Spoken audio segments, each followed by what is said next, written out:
All right, today we're chatting about color deficiency. So, having a lack of a certain color or colors in our life that's causing us to feel off balance. There's also the thing of color abundance. So, having too much of a color or colors in your life that can cause you to feel off balance too. But today we're chatting about deficiency. Um, it's easiest to think about color deficiency and how that can affect us, especially during winter time. So if you're from a state where it very much so snows and the plants kind of, die, they go dormant, and it gets brown outside, and all you see is white and white, and then eventually that white turns to like a dull gray because the snow gets dirty, right?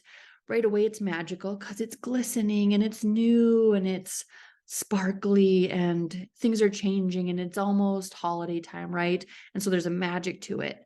But then eventually your body starts to tell you like, hey, yeah, we've had a lot of this one color palette and now we need some change up here because we're starting to get a little funky.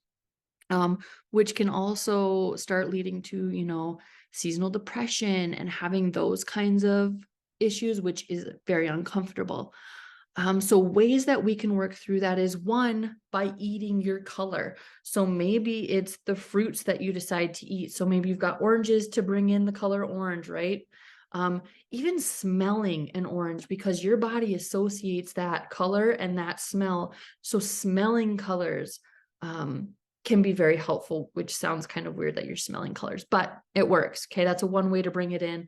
My poor little star fruits, they've seen better days. Um, but that's another way to bring in colors by eating your colors.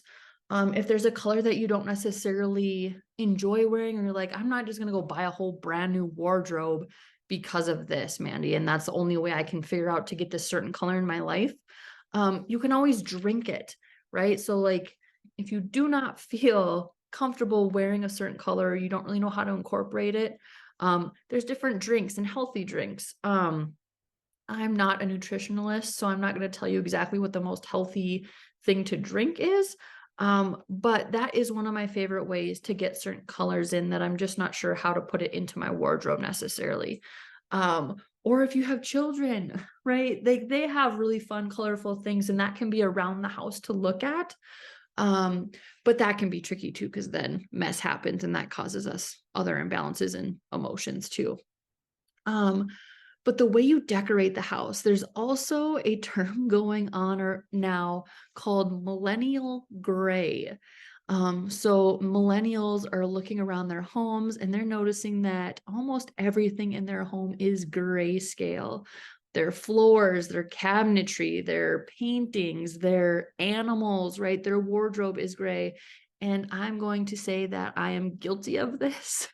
Not necessarily on purpose, more so just because I thought the grayscale would be easy to then decorate around and add color to and other fun ways that I could easily switch out. So that is something that I am in the process of doing. But having flowers, like I just mentioned, like the decorations you have can easily bring that color in.